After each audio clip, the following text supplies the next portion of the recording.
As we look forward to the anniversary celebrations of the Economic Community of West African States, Ecowas, which is today. Now joining us on this show to discuss the highlights of the anniversary is Nigeria's Minister for Foreign Affairs, Yusuf Tuggar. Minister Tuggar, thank you for joining us and welcome to the morning show.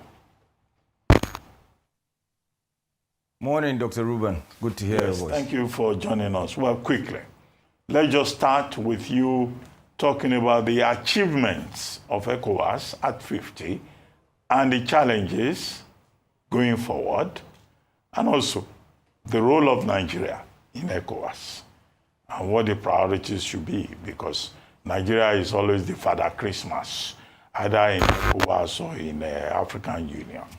Those three issues, quickly and as briefly as possible. Okay. Well, today is a joyous day, 50 days of ECOWAS. To appreciate the achievements, it's important to look at what existed before ECOWAS and the attempts at unity and a common market that were attempted in the past. For instance, you had the West African Customs Union, UDAO, which was created by Francophone countries, which failed back then. Because one of the problems we encountered or that existed in the region also was the difference between Francophone, Anglophone, and Lusophone. So to bring all of these parties together, all of these countries, in spite of the differences in language, in colonial experience, to create what is today ECOWAS. Today we have the ECOWAS trade liberalization scheme that is functioning on a very novel, very unique funding mechanism, because you mentioned Nigeria as a Father Christmas. Well, Nigeria is the largest. Nigeria also benefits immensely from ECOWAS with Nigerian businesses, manufacturers that register their goods through that ECOWAS trade liberalization scheme. So we have access, because it's not just about size, it's also about scale. When you want to scale up to bring your cost of production down, it helps that you are functioning, you're part of a larger geographical area, larger demographic area. We have SIGMAT, which is the digitization of the tracking system for customs, so that they can track containers, goods, services moving across the region. We've got the Abidjan-Lagos corridor that seeks to provide a free-flowing trade and transport corridor from Abidjan all the way to Lagos. Ditto, the Abidjan-Dakar corridor. So these are very important trade and transport corridors. And of course, the whole idea is to attain legal and regulatory convergence in the area, so that we can also fit in with other regional economic communities and create the African Continental Free Trade Area, the largest market in the world. Today, the European Union is perhaps the largest market. The African Continental Free Trade Area would overtake the EU. And then you have to look at also the contributions of the littoral states, the West African littoral states, to the creation of the modern world, the wealth that was created, which unfortunately we were not part of, or we did not partake. We were shortchanged at that time. Now there is another wave of boom in the Atlantic world, and we stand ready to benefit from it. We will benefit if we are united under the umbrella of ECOWAS and such frameworks. In a nutshell, I think. Okay, I love the message of unity that you're putting forward. The question that many people would love to hear the response to is, what is ECOWAS without the trio of Mali, Burkina Faso, Niger? What does that look like at 50? You actually said it. You've answered the question. You said trio, and then you have 12 states. ECOWAS was 15 states. Now it is 12, but it is the literal states that I was mentioning on the Atlantic that as I said, were key to the creation of the modern world, because the trade, that's why it's called parts of West Africa are referred to as the Gold Coast, because we were exchanging goods and even people that hold, because of the slave trade, that hold long-term value for goods that had a very short-term value in terms of usage. So metal basins and this the so-called Dutch print, because they were exchanging slaves and gold for textiles, for instance. That created that boom. That trade was along that West African coast. And this is what is going to happen. And we are not closing the door on the three countries, as we keep repeating. They are more than welcome. Of course, ECOWAS kept making overtures, trying to get them to remain. Unfortunately, they've made their minds up. I don't know how old you are. You look much younger than Ruben and I, but Ruben and I grew up here in Nigeria under successive military regimes, coups, counter-coups. So people like us that didn't get to vote until we were in our 30s understand and appreciate the democratic systems that the ECOWAS countries signed onto in the first place. And unfortunately, because of the unconstitutional changes of government, some of them decided to leave. Okay, Minister Tuggar, two things. The incursion Russia is making in this area, and especially with those AES states and the relationship they're having, number one. Number two, the eco-currency and the politics of economics of France with the French-speaking area and the French-speaking bloc. Can you speak to us about those two things? With the Russian involvement and their ambitions of creating an Africa Corps, it's something of great concern to all the countries, because it will further destabilize the region.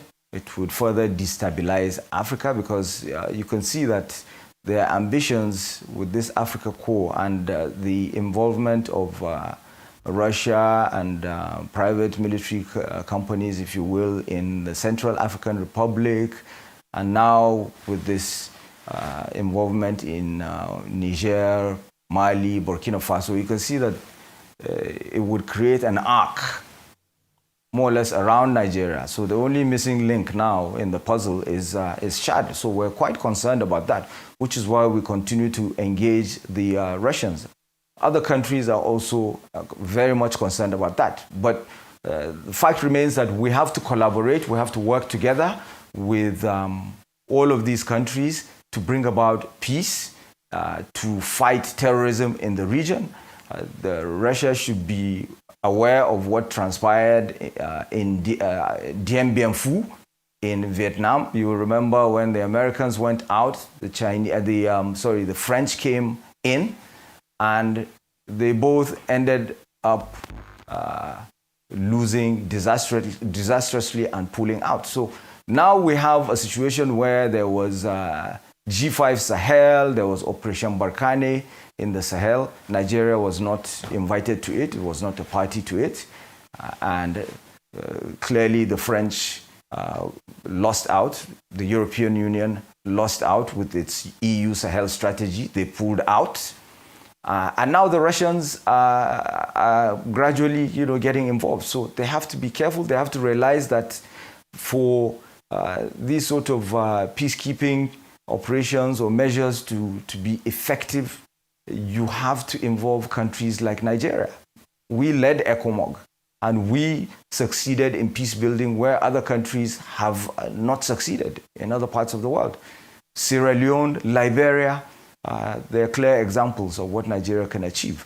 I can't even remember the second part of your question. Sorry, you have to. I got so carried away in answering the first part. Yeah, the second part of my question was French politics as regards eco-currency. Exactly. You know, yes. and all of that. And let me top it up with you by saying, does Ecowas have a position on the Gaza war? You know, so that I'm going to top it up with you. But French, you know, financial politics, the eco, and, you know, those countries that spend France. And does the Ecowas have a position on Gaza war? Yeah. Clearly, there was a revolt against the continuing involvement of France in influencing or even controlling the common currency that the former French colonies had in the region. At some point, you remember that, in fact, their reserves, I think, were domiciled in Paris. And due to complaints and agitations, even among the EU countries, some said this is tied to the upsurge in irregular migration. They criticized France for it. And after that, the home of the foreign reserves was moved from Paris to Dakar. So these agitations existed even before the unconstitutional changes of government in the former French colonies that are today the AES countries. So there's that move there, and that is why also the creation of an equal currency is most germane. It would further unite us, unite Anglophone, Francophone, Lusophone countries in the region. And we continue to work at that. We have to, first and foremost, reach convergence. And that's why in opening, I talked about legal and regulatory convergence, which is very important. There's so many things that are happening in terms of this convergence to do with livestock, to do with water systems, West Africa power pool that ECOWAS has achieved, and milestones. And unless you attain that, having a common currency would not be possible. And all the countries have to reach a certain benchmark before you have a common currency. With Gaza, of course, we stand with the Gazans. The position is clear. We condemn the continuing siege that is going on in Gaza against the people of Palestine. ECOWAS has been unequivocally clear that it is for the two-state solution, and it continues to condemn the actions of the State of Israel. Okay. Well, thank you very much, Minister. We do know that you were in London earlier this year. You spoke at Chatham House. I listened to the entirety of your remarks and your question and answer session. And a lot of what you said talked about how important it is for you to position Nigeria well within this developing international global order. So I would like to ask you what specifically your foreign policy objectives are when we're looking at different international institutions, the African Union, the United Nations, perhaps even Nigeria getting a seat on the United Nations Security Council. It just would be great to hear specifically what your foreign policy goals are for Nigeria in this developing global order. So foreign policy objectives will remain the same because they're enshrined in the Constitution.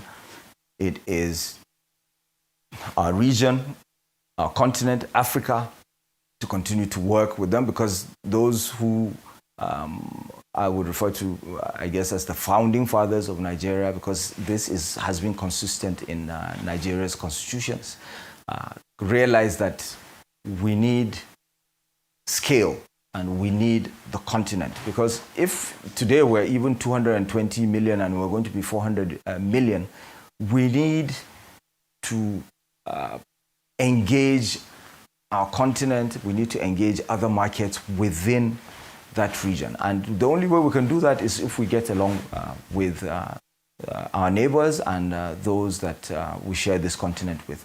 So it's Africa. It's, of course, having peaceful relations with other countries. It is also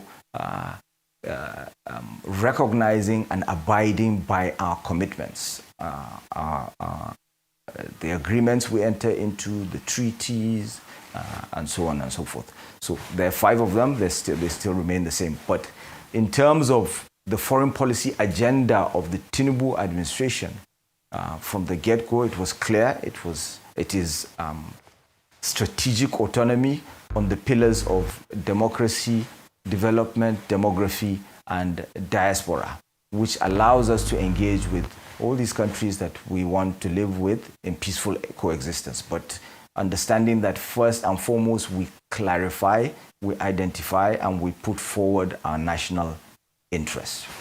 Well, thank you very much, Ambassador Yusuf Tuggar, Nigeria's Minister of Foreign Affairs. Thank you very much indeed for joining us on The Morning Show.